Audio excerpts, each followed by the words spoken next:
Hello, my name is Susan Stewart. I am the Program Manager of the State Performance Plan Technical Assistance Project, or SPP-TAP. SPP-TAP is funded by the California Department of Education through a contract with the Napa County Office of Education. This is one of 4 recordings introducing you to significant disproportionality. This series of recordings is foundational to understanding what significant disproportionality is, why your LEA has been identified as significantly disproportionate, and why the work is so important. You can access the rest of the recordings from the Significant Disproportionality page on the spptap.org website. This particular recording will provide context for the past, present, and future of Comprehensive Coordinated Early Intervening Services, also known as CCEIS. In a moment, you'll be hearing from Dr. Edward Fergus, who is a professor of urban education and policy at Rutgers University. He has been involved in research and practice around issues of equity related to significant disproportionality since before the reauthorization of the IDEA, or Individuals with Disabilities Education Act, that brought disproportionality and significant disproportionality to the fore. In this recording, Dr. Fergus will engage in a conversation with Connie Silva, the director of SPP-TAP, to explore the history and research tied to comprehensive coordinated early intervening services. Welcome, Eddie, and again, thank you for spending the time with us today. We're going to keep this brief. We're trying to give folks a snippet of some helpful information from you that's related to our past, our present, and our future with comprehensive coordinated early intervening services and significant disproportionality. So my first question for you is, we have local educational agencies that have been identified as significantly disproportionate for the very first time. So what would you like them to know or understand about the history of disproportionality and significant disproportionality and how these designations came to be? Receiving this letter around significant disproportionality, I'm sure for many school districts, as I've heard them describe it to me, they're uncertain in terms of what it means, what are the requirements regarding it. And I think it's important to kind of have a historical context around what is disproportionality, right? At the core of it, disproportionality is the over and underrepresentation of a specific group in relation to their overall pattern, right? So if you have 50% male, 50% female, all things being equal, there should be proportional representations in special ed and discipline and so forth. And so what we know has existed historically in the United States public school system is that there's been disproportionate patterns at all sorts of levels for many years. However, it wasn't until 1997 when there were few IDEA amendments that were made that added some specific language around and work that expected to be done in terms of disproportionality, right? And those particular disproportionality regulations started laying out that this is a priority that school districts have to address. They have to address why and how over and underrepresentation is transpiring. So the 1997 amendments were key, and then there were an update in 2004 that provided further clarification around disproportionality. Some of that clarification was regarding not only sort of that districts need to be identified, but what do districts need to do?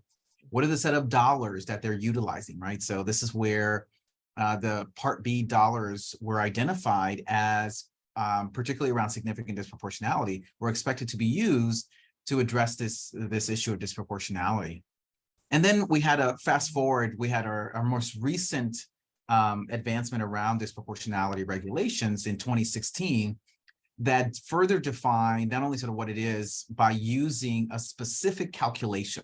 So now every state gets to use the same calculation, because prior to that, you had 50 states, and we probably had about 30 different formats of calculations that were happening across the country. And so this sort of fine tuning has really helped us as a country to get much better in terms of understanding disproportionality. So as districts get this for the first time, they should understand that there's a long-standing history, regulatory history, and as well as a history of, in general, of needing to address these types of equity issues in education. Thank you. So I want to talk a little bit about what we see here in California. As you know, the State Performance Plan Technical Assistance Project provides technical assistance to districts that are dealing with this, addressing this. And from our experience, we see that educational professionals working to address these disparate student outcomes based on race and ethnicity, as you just described, as is required through the CCEIS process, they often face pushback, right? And sometimes it's internal from their own educators, parents, so on, and sometimes it's external from community members.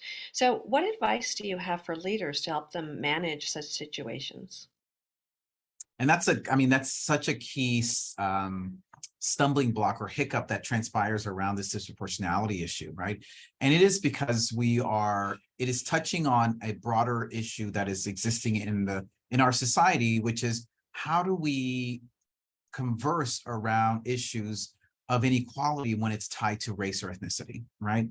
And so for leaders to have to do this work, it's important that they take their time to tell the story of disproportionate patterns, right? And so that involves starting off by making sure that they are identifying the types of data analysis tools that are available for them to use to define for the public, both internal and external, what's the dimension of disproportionality, right? So some of what I outline in my own book and in my own work is to provide very specific layering around the types of data patterns you should look at and provide as part of the communication for both internal and external community members so that there's an understanding of what are the dimensions of disproportionality.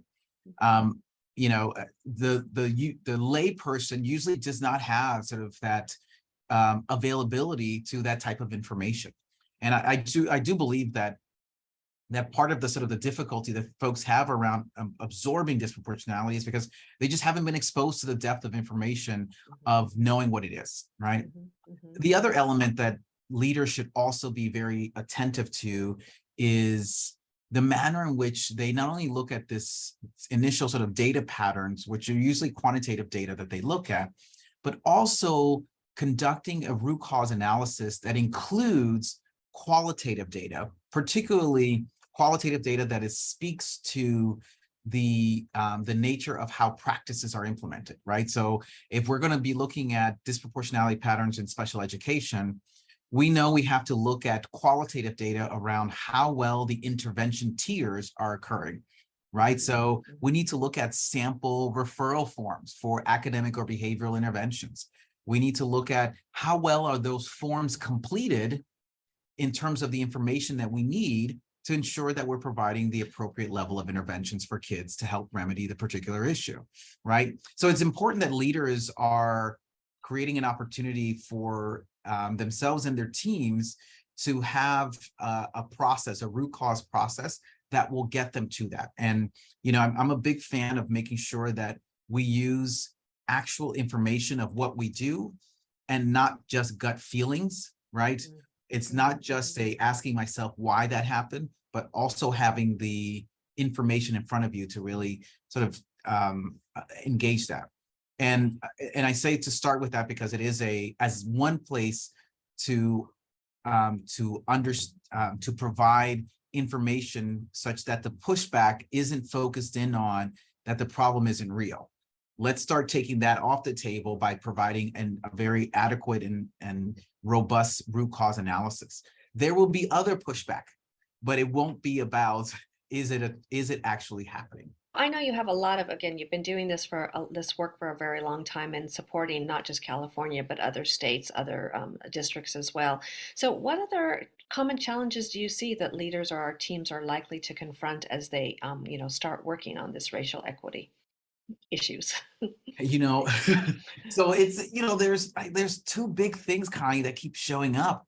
And the first thing is that there is a challenge that leaders have in terms of the staff readiness to discuss the intersection of racial, ethnic patterns in terms of their practices, right? There is this, and when I mean this, the readiness, it is the readiness around being able to understand it, the readiness to of the language to be able to have dialogue around it, and that includes, for example, I've had, staff who go through a root cause process and they have to go through these machinations of how to engage these ideas. Like I've had administrators talk to me about that part of the reason the disproportionality is happening is because there's power lines that are by the trailer parks that their kids are living by, and that's what's causing the disproportionality.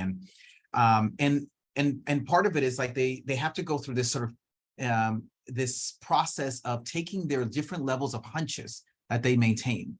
And in an instant like that with the power lines, I asked the question, okay, so walk me through how the power lines end up affecting your decision-making around doing the evaluation and determining that the child has a disability, right? Is there other things that are happening before even the power lines are in effect here, right?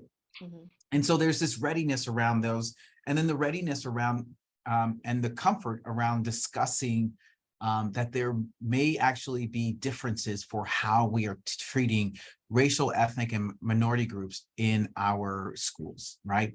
And that's touching on a wound that has existed in our society for such a long time that we're still struggling to figure out what's our national curriculum for healing that wound, right? And so leaders are in a position where they're having to develop what I like to call the level of equity literacy so that staff are able to really engage in the dialogue that is necessary to make programmatic changes.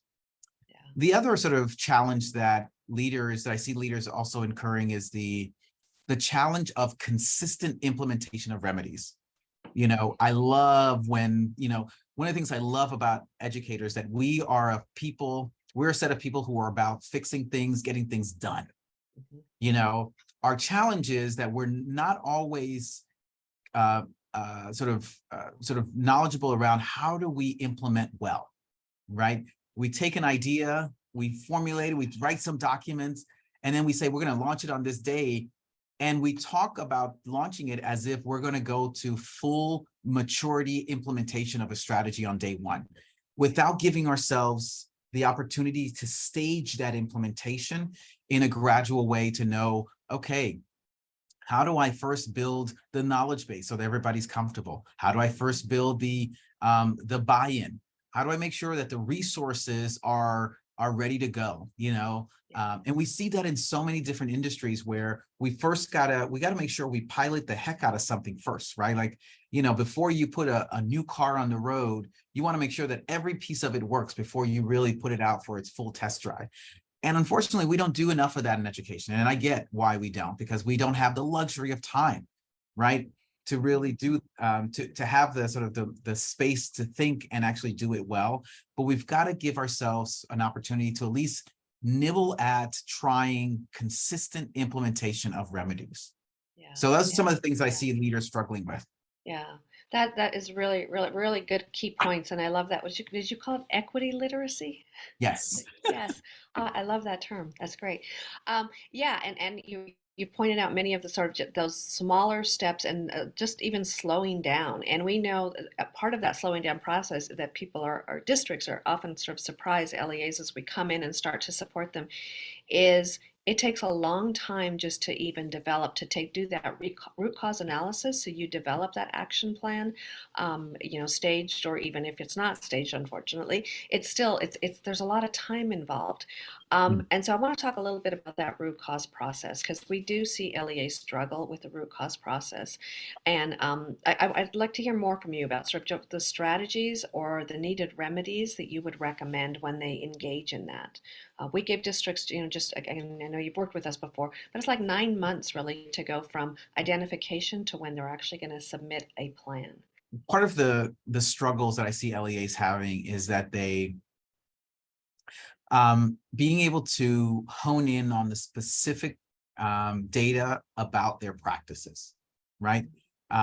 There's a lot of, often I have, LEAs talking about sort of their practices.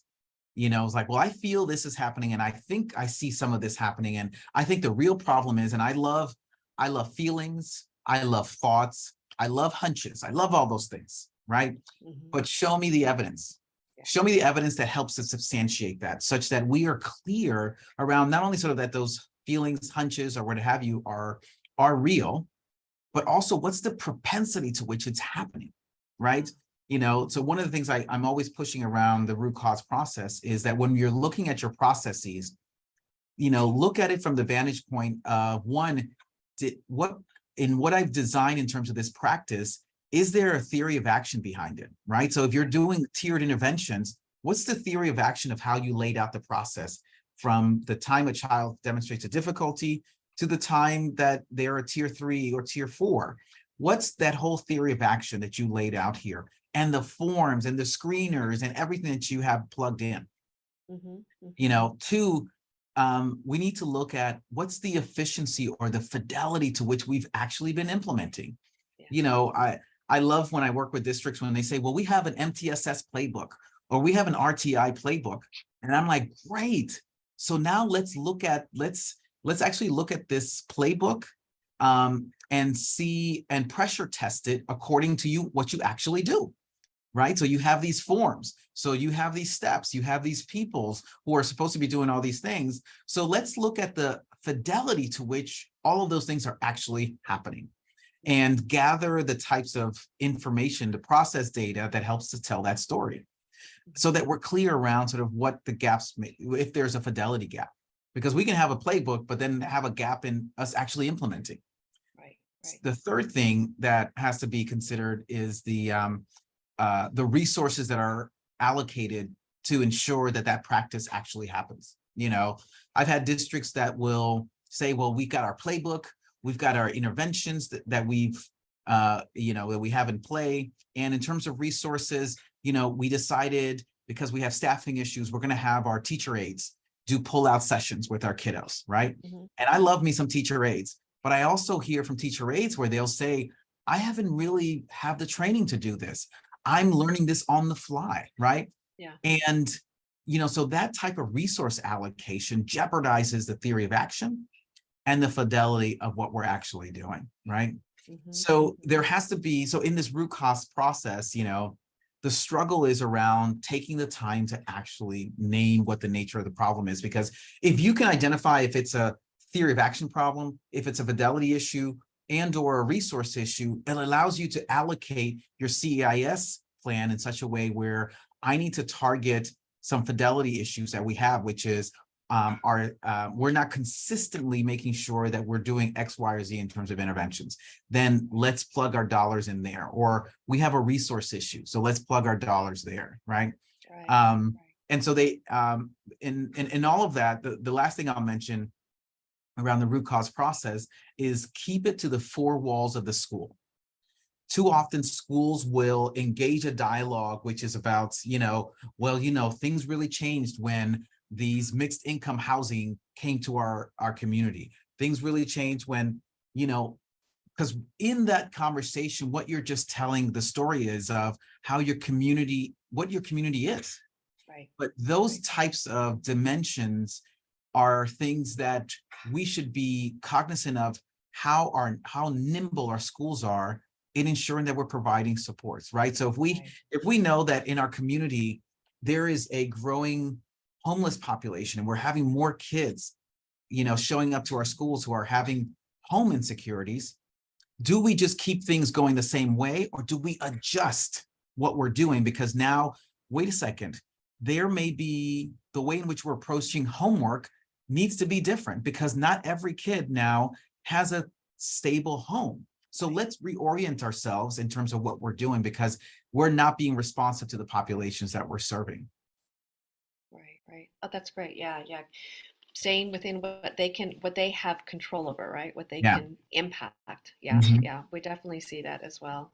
So, you know, you've gone a little bit into implementing CSACE, and so I want to talk about that a little bit. I mean, obviously, this is early on the stage because our LEAs don't have a plan yet, but I do want to talk about some of those red flags because it's almost like you want to keep them from jumping into solutions, but you also want to already be forewarning about what some of those red flags that you see that an Mhm. LEA is implementing or has started implementing implementing CCEIS in a manner that is not likely to address their significant disproportionality? And you touched on a few of those, but I'd like to hear a little bit more.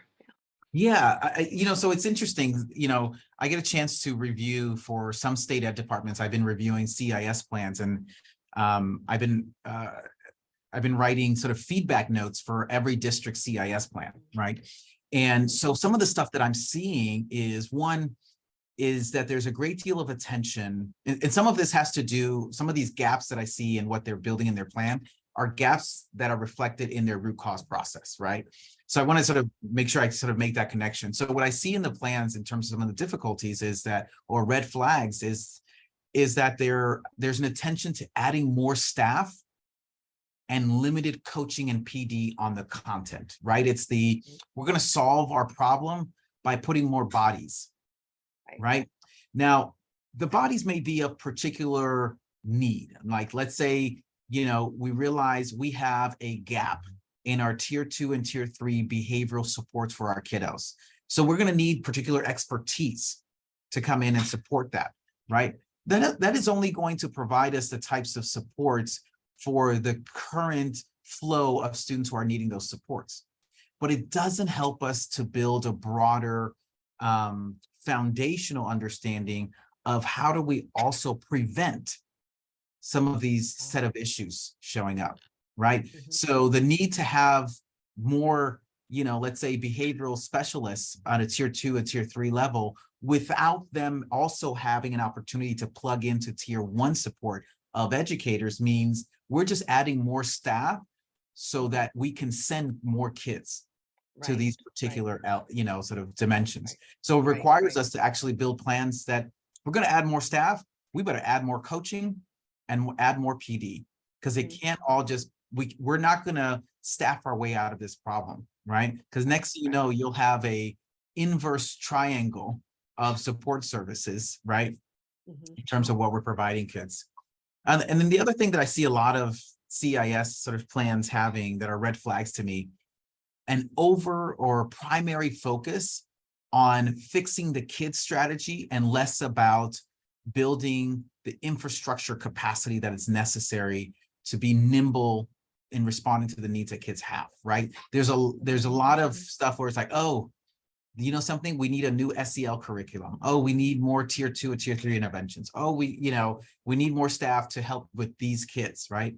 And there's a great deal of orientation towards fixing kids and less about changing the infrastructure that also played a role in creating this problem, right? So it's not because otherwise we're orienting towards, oh, we just have more of these problem kids, versus reconciling that our system isn't organized to really support and provide preventive and intervening supports for our kids to return to the tier 1 set of supports that they're expected to get as part of their public education experience. Yeah. Well, I mean, I love what you're saying, because it really gets at what we emphasize often when we see some of that, what you're describing. There's a reason this is called comprehensive, coordinated, early intervening services, right? It's not necessarily after students have been identified as needing additional supports. But some of those early supports, and also the systemic change, the systemic improvements. So we do see systemic interventions as part of the CCEIS plans regularly here in California. And so many of them have activities, implementation of things like the MTSS and PBIS and so on. So I'd like to hear a little bit more, because I think there's potentially good ways to do that and not such good ways to do that. So do you have advice or guidelines that you can offer around implementing these sort of systemic changes when they're trying to address significant disproportionality? Yeah, I would, a couple of things I would suggest is, one, that in the implementation of this work, that there's at least 2 things that are happening. One, that there is continuous disparity analyses that transpire, right? Just don't do the initial disparity analysis at the beginning of your root cause and say, okay, I'm done, I don't have to look at this data again. No. You actually have to continue to look at it while you're implementing, right? Because it becomes one of the ways in which we do progress monitoring, right? So let's make sure that we're staying on track to address this particularized issue, right? 2, in terms of going along with that progress monitoring, that you actually progress monitor the actual implementation, not just the outcome of the implementation, right? So if we're going to be implementing a new intervention series, if we're, implementing a new process for how kids are going through tiered interventions, examine how well you actually implemented that thing versus just looking to see, oh, did I get to it, right?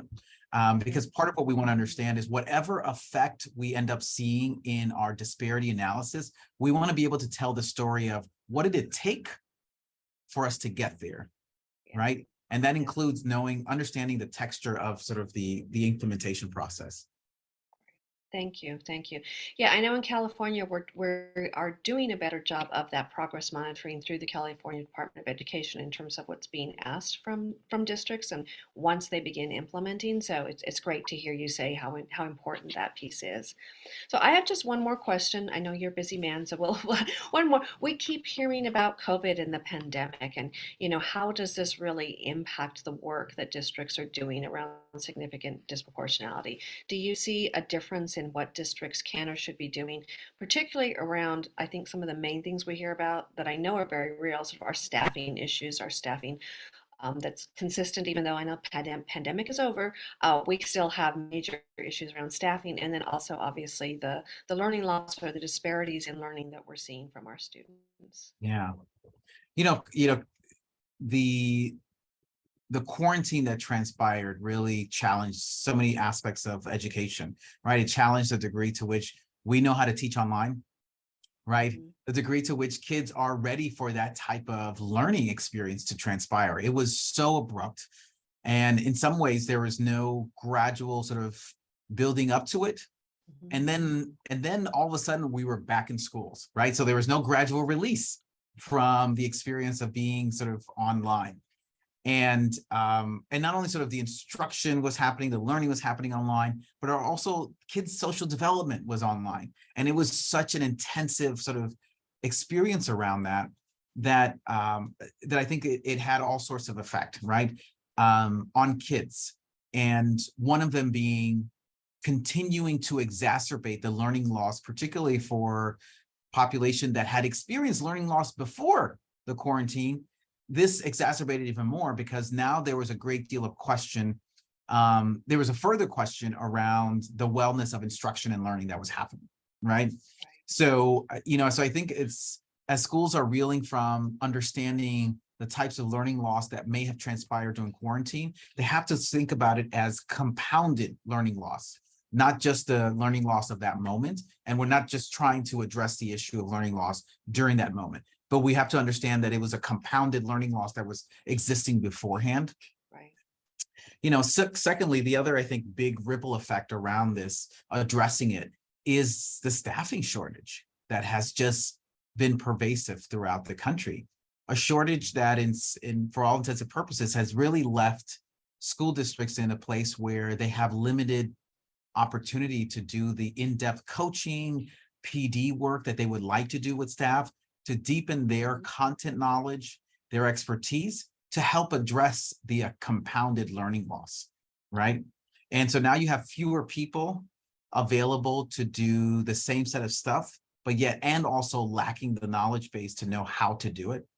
And so what that's turning into in terms of particular effect is that we're starting to see larger numbers of kids ending up in tier 2 and tier 3 types of supports.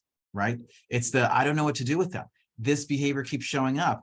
I don't have anybody to send them to except for tiered interventions, right? Okay. And so the concern is, my concern is that there will be a compounded effect of disproportionality rates over time, that you will start seeing greater numbers of kiddos ending up in special education. That's not good. I know. So your advice, Eddie? So the advice I would say is that the best we can is to take to utilize the infrastructures that we have already in schools to do the type of in-depth coaching and PD that staff need so that they can address some of the compounded learning loss, right? Meaning if you know you have PLC structure, let's use our PLC structure much more intentionally around these things, right?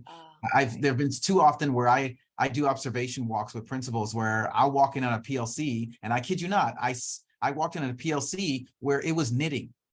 The group of teachers were knitting. That was their PLC. And I said, this has nothing to do with kids. There is nothing here that is about kids, about in-depth development of teachers in order for kids to have an opportunity for growth. So finding those infrastructures that are already at play and utilizing them more targetedly, right? Whether it's your PLC, whether it's your department meetings, whether it's an all-staff meeting, deploying them in much more intentional ways to help address those issues that are the issues that are about the staff not having enough time and expertise depth to be able to do their work. Thank you, Eddie, so much. Again, I know as I said, we have had the pleasure and the true benefit of working with you over the years since about 2009. And we love having your guidance, your advice. And I know this is going to be very helpful to districts, particularly those that are newly identified, but even those that have been doing this work for a while. This will be a recording that they'll be able to view going forward, because they'll probably want to go back and revisit this once they start, really getting closer to that action plan. But again, thank you for your time and all of your commitment to this work. We really love working with you. So thank you, Eddie. Thank you for the invite. See you next time. SPP-TAP will be providing a series of required virtual and in-person meetings for LEAs newly identified as significantly disproportionate. If you are new to the SIM for SIGDIS process, you are required to participate in these meetings that I will discuss next. If you're working on a continuing SIM for SIGDIS plan, you are welcome, but not required, to participate in the meetings, which will assist LEAs in understanding how significant disproportionality is addressed in the compliance and improvement monitoring system known as SIM for SIGDIS. The first required virtual event will be held April 2nd from 12 to 1:30. More information about who from your LEA should attend this meeting and the registration link are located on the SPP-TAP.org website on the Significant Disproportionality page. The first required virtual event will be held April 2nd from 12 to 1:30. More information about who from your LEA should attend this meeting and the registration link are located on the SPP-TAP.org website on the Significant Disproportionality page. Between April 11th and April 25th, SPP-TAP will be holding in-person meetings in 6 locations in California. Local educational agencies are only required to attend one of the in-person meetings. More information and the registration link will also be on the Significant Disproportionality page on the SPP-TAP.org website. The second virtual meeting will be held on June 11th from 11 a.m. to 1 p.m. More information about the meeting and the registration link are also located on the Significant Disproportionality page on the SPP-TAP.org website. As a reminder, the remaining recordings in this Introduction to Significant Disproportionality series are also located on that same webpage. On the screen, you'll see contact information for both CDE and SPP-TAP. Please don't hesitate to contact us if you have questions. Thank you.